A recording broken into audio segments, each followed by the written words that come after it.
First at 4, the state of Michigan makes a major announcement regarding a new roadway dedicated to self-driving vehicles. We'll have a live report. Plus, a Detroit funeral director faces a judge for the first time in connection to the death of his cousin, Sandra. Back to school shopping looks very different this year. It's really bizarre to see that all of those traditional items are not really having much of a demand. I'm Sandra Ali. Find out what analysts say parents are stocking up on and what they're leaving behind on store shelves this year. The trends might just surprise you. We'll have the story coming up. And I'm meteorologist Andrew Humphrey. Beautiful Thursday afternoon. Comfortable, cooler later on this evening and tonight. We'll talk about overnight lows, but how much warmer it gets for tomorrow and your weekend forecast. First at 4. Local 4 News starts now with a breaking news alert. And we do start with breaking news here first at 4 on the coronavirus here in Michigan. The state reporting 1,121 new cases in just the past 24 hours. That is the highest single day total since May 14th. There is a total of over 90,000 cases across the state. The death toll from the virus currently sits at more than 6,000, with 16 lives lost in the last day. 9 are from a review of viral records. Now, we have just learned Governor Whitmer will update the state response to the pandemic tomorrow morning at 11 o'clock. Today, the state of Michigan and auto executives taking a big step toward a future. They announced plans for a 40-mile stretch of road between Detroit and Ann Arbor dedicated just for autonomous vehicles. Victor Williams joins us live this afternoon. Victor, this is great news for the state. Oh yeah, they're calling this the road of the future, and the city of Detroit will play a very big part of it with this corridor taking place on Michigan Avenue and I-94 all the way to Ann Arbor.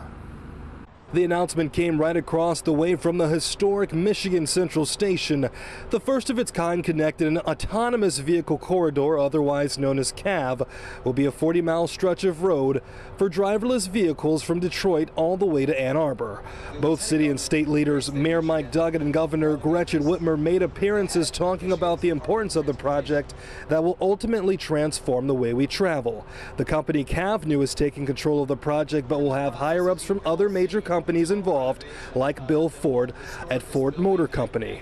As this project inches closer to becoming a reality, state officials say it will have plenty of benefits to the way we get around.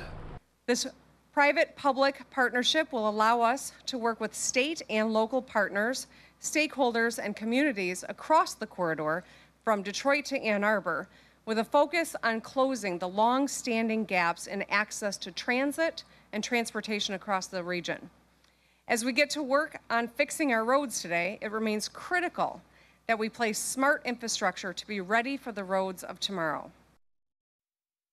What a time to be alive. Phase 1 of the project is going to take about 24 months to complete. Reporting live tonight, Victor Williams, Local 4. Exciting times. All right, thank you, Victor. And we are getting our first look at the funeral home director charged with murder after a shooting on Monday. 37-year-old Major Clora Jr. of Detroit is charged with second-degree murder after allegedly shooting his 58-year-old cousin. Prosecutors say it happened after an argument outside the Clora funeral home on 7 Mile near Mound. Clora pleaded not guilty. He was given $100,000 bond. He's expected back in court next week. The man accused of killing 4 women in Detroit is in court. D'Angelo Martin is charged with 4 counts of premeditated murder and 4 counts of felony murder. He's in court for a prelim exam. Prosecutors are sharing evidence as they try to convince a judge that he should stand trial. Police and people who know Martin are telling the court what they know. Coming up on Local 4 News at 5. The Local 4 defenders taking a close look at the details that we're learning today. A Detroit police commissioner files a civil rights complaint against the city after being arrested at a meeting last year. Commissioner Willie Burton alleges his rights were violated and police gave him a concussion while arresting him at a Board of Commissioners meeting last year. Burton was arrested after he didn't stop speaking against police use of facial recognition technology. The city and the police department declined to comment on the lawsuit. Time now for our first look at the forecast. Let's bring in Andrew. It's been a nice one. Karen, you're absolutely right. This is just what the doctor ordered, everybody. Warm, comfortable, plenty of sunshine throughout the entire day. Look at these temperatures in the 80s. 84 degrees for our friends and relatives over in Mount Clemens, 85 at Metro Airport, 88, close to 90 degrees in Adrian. Just beautiful looking as well. Look at downtown Detroit, all aglow in that sunshine and some wispy clouds overhead. We're looking at partly to mostly cloudy skies right now. 85 degrees over at the airport. And we're looking at winds out of the east-northeast at around 15 miles per hour. Dew points all in the comfort zone, mostly in the 40s. So we have dry air out there. It remains dry with fair skies through the dinner hour and shortly afterward. For all your grilling needs, make sure you do it safely, of course, with temperatures dropping from the 80s into the 70s before midnight. We'll talk about what happens afterward, how much cooler it gets tonight, how much warmer it gets tomorrow, and your weekend forecast in minutes. All right, thanks, Andrew. In Decision 2020, the new Democratic presidential ticket is off and running. Joe Biden and Kamala Harris are laying out their plans and laying into President Trump with just days until the Democratic National Convention. Devin Scillian in the newsroom this afternoon. And Devin, it's been quite the first 24 hours for the new duo. Good afternoon, Karen. Yes, Democrats have gotten their first look at their new presidential ticket, standing together, and now both sides getting ready for the final sprint to Election Day. Seems like a long way away, but it's a sprint from here. This morning, the pair turned their attention to the coronavirus pandemic, and they attended a virtual briefing from Biden's coronavirus experts in Wilmington, Delaware. Biden told reporters it's been great to have Senator Harris by his side and their families together. Meanwhile, Senator Harris says she's playing catch-up. As the vice president has been saying since the beginning of this pandemic, it should be the public health professionals that are leading policy in our country to address this lethal pandemic.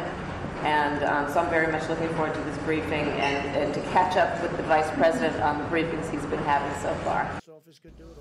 Meantime, President Trump making news today after threatening to not fund the U.S. Postal Service in the next stimulus bill. Joe Biden responded saying the president simply doesn't want an election. Of course, so much voting is going to be done by mail this time around. We're expecting to hear more from President Trump at his coronavirus briefing, set to start at about 5:30 or so. We will check in once it begins live, and we'll stream it for you in its entirety at clickondetroit.com. Karen, back to you. All right. Thank you, Devin. There's a positive sign in new unemployment numbers out today. 963,000 Americans filed for first-time unemployment benefits last week, and it is the first time that fewer than 1 million have filed for first-time unemployment in 5 months. This is the lowest number of weekly initial claims since the pandemic began. Many analysts say a better indicator of how the jobs market is continuing claims or the number of people receiving benefits for 2 weeks or more. As we prepare for our Education for All town hall meeting this evening at 7 o'clock on clickondetroit.com, beforehand, I assembled a group of parents, students, and teachers from the Tri-County area to get a sense of what kinds of questions they have. I'm feeling bad because my babies want to go back to school, but I have to think about their safety. Like I said, they are high risk. How are you going to get that right? Many of my parents are going to come to me and say, many of those questions, what my parents just had, I want to be able to provide answers for them. And I want to be able to provide support for them as well. And right now, I don't feel like I can do that successfully. And I also asked one specific question to the group. How many of you believe that this school year will actually be a wash? We'll show you the show of hands tonight at 6. Paula Tutman, Local 4. All right, Paula, and if you have a question for tonight's town hall, it is not too late to submit it. Just go to clickondetroit.com. And as districts finalize plans for the fall, many parents are dealing with the reality of having to prepare their kids for school. As Sandra Ali shows, the annual tradition of back-to-school shopping is undergoing a makeover. Usually by this time of year, parents are done or they're wrapping up their back-to-school shopping. But with so much uncertainty, this back-to-school shopping season has been more unique than ever. It's usually so busy. You know, stores are running out of things, online, offline stores, whether it's spiral notebooks or crayons, backpacks. There's just such a tremendous demand. Even last year when we were, preparing for back to school, we were running out of inventory. So it's really bizarre to see that all of those traditional items are not really having much of a demand.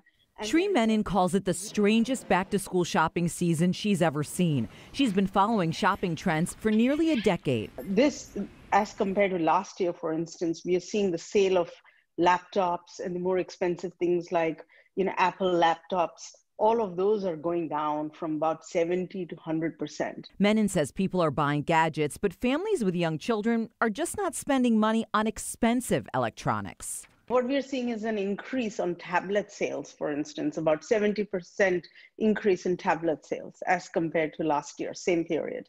Whereas the sale of PC laptops and netbooks have dropped to 72%, and the sales of Apple laptops have dropped by about 100%. As compared to the same time period. With so much uncertainty, traditional popular back-to-school items like backpacks, lunchboxes, and notebooks all still sitting on store shelves.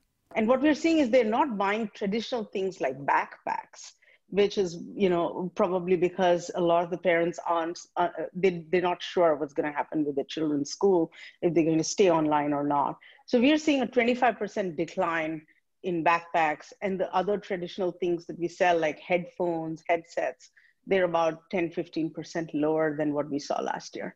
What families are buying right now, heading into a new school year, comfortable clothes, lots of board games, puzzles, and more educational toys. The same trend analysts first saw back in the spring when families started spending more time together at home.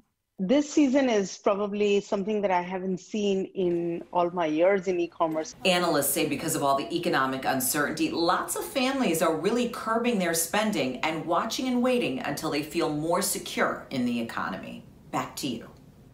Still to come, today marks 150 days since the death of Breonna Taylor. Now, there are renewed calls for justice from her family. Plus, a look at some of the stories making headlines across America, including severe weather causing some major flooding in Maryland.